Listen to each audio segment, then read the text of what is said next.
Wisdom. It's an incredibly valuable asset. Some would say more precious than gold. It's attractive, appealing, admirable.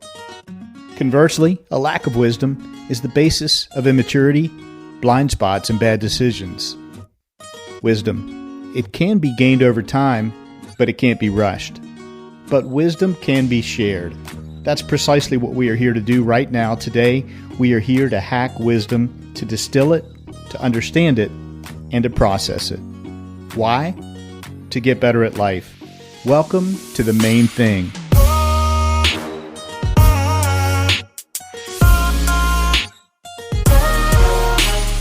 This is your new 9-minute podcast.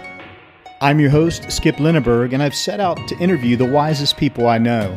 We'll see what we can learn from each one when they're faced with an incredibly difficult, soul-piercing question. Welcome to episode 21 of the Main Thing podcast and another dose of wisdom. No, not from me, from my wise guests, whose voices you hear on each and every episode of this show. I'm your host, Skip Linneberg, and I want to give a special, warm welcome to all my subscribers and returning listeners. Welcome back and thank you.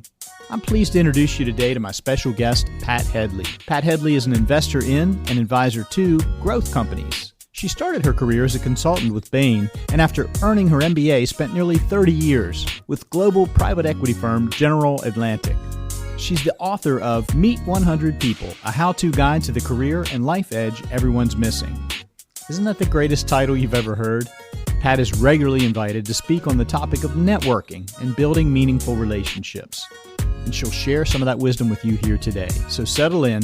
Over the next 9 minutes, you'll discover why Pat Hedley is indeed one of the wisest people I know. Pat, good morning. Thank you so much for coming on to the Main Thing podcast. Good morning, Skip. Thank you so much for inviting me. Well, it's my pleasure. For our audience, let's give them a little bit of context and background about how you and I are connected.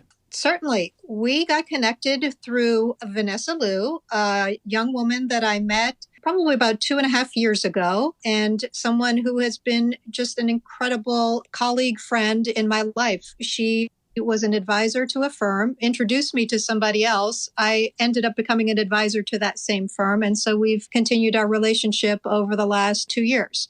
Folks, if you haven't yet listened to episode 18 with Vanessa, it's terrific. I encourage you to cue that one up to listen to next. And Vanessa just has such a powerful story, and you'll find her wisdom very inspirational.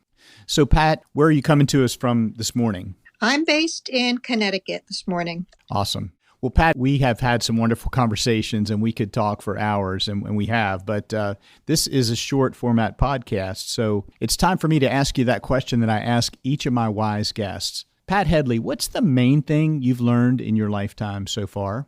The main thing I've learned in my lifetime so far is that it is not enough to dream or to desire. You must articulate your goals, and then you must act, you must do. All great things start as a thought or an idea, but to translate them into reality, you need to share it out loud. You need to tell other people about it. And I think this serves two important purposes. One is when you say it out loud, you become committed, invested in pursuing the idea. And then secondly, and very importantly, others can help you. Yeah, that first one you mentioned is something that I use the phrase, speak it into truth. Is that sort of an accurate descriptor, Pat? Absolutely. You have to put it out there into the universe. And if you do, it is amazing what will happen to help you achieve whatever that goal or objective is. Absolutely. Absolutely. Pat, let's break that down a little bit. Let's dive a little deeper into it. I was wondering if you could give us a recent personal example of when you've applied this wisdom in your life. Yes, I'm happy to. 5 years ago, I left my employer, somewhere I had worked for nearly 30 years. And at that time, I was deciding what to do. And I wanted to invest in and to advise growth companies. And I started talking about it and telling people about it. And that helped people introduce me to others who could be helpful. Another critical time that this was very meaningful to me was I decided to write a book. I'm very passionate about the power of networking. Yeah. It's something that I've seen in action, not only for myself and throughout the course of my career, but also for my 3 adult children as they were going through their job searches and so many young professionals I've advised. And I think meeting people and networking is critically important. And some people have a misconception about it. They think of it as transactional as opposed to a long-term investment. And so I decided in my head first that wouldn't it be cool if I wrote this book? And it started as a thought, a germ of an idea. Right. And I kept thinking about it. And then one day I had coffee with my friend Anne, and I told her, I'm thinking about writing this book about the power of networking and meeting people and building relationships. And this was a new friend. And she said, Pat, that's a great idea. You have to do it. And she said, I'm going to hold you accountable.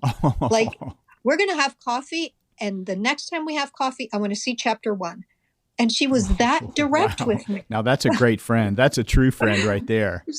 It was amazing. And honestly, if that coffee hadn't happened, and if I hadn't told Anne, I would not have gotten started on it.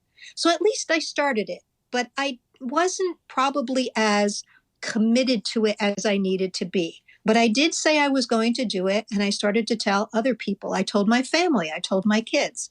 And then my youngest son, who was going to be a senior in college, said to me, Mom, you're just talking about it. I don't think you're going to do it. And he was the fuel I needed to take this across the finish line. And I say to anyone out there, don't discount the naysayers. Don't discount the people who say you can't do it or you won't do it. Because sometimes those people are the ones that give you the extra rocket fuel you need to really put in the effort and get it done. Ooh, Pat, I love that. Don't discount the naysayers. I didn't want to prove my son wrong as much as I wanted to show him that if I make a commitment, I will keep it.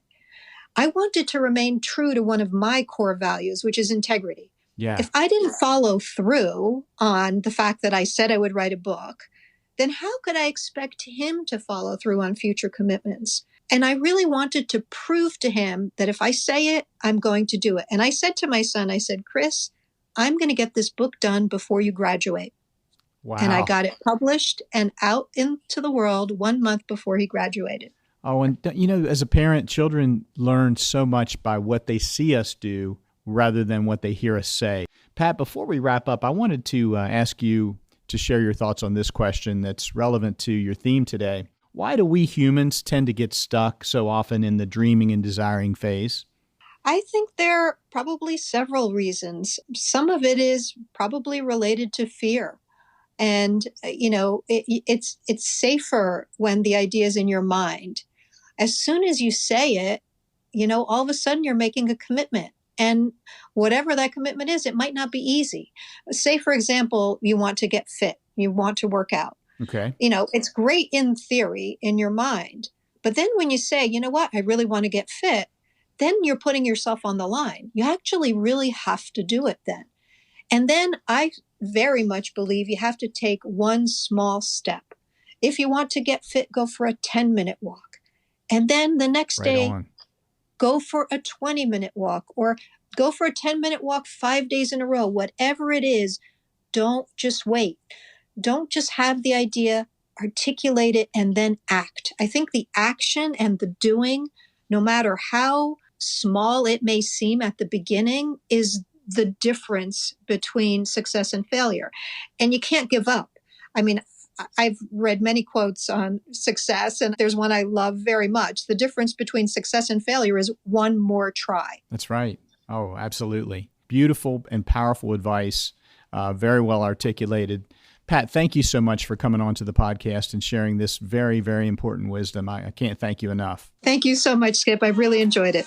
Wow, 9 minutes is up. That goes by incredibly fast, doesn't it? Time flies when you're hacking wisdom. I hope you're left wanting more. Sync up with us again next time on The Main Thing for 9 more minutes of wisdom.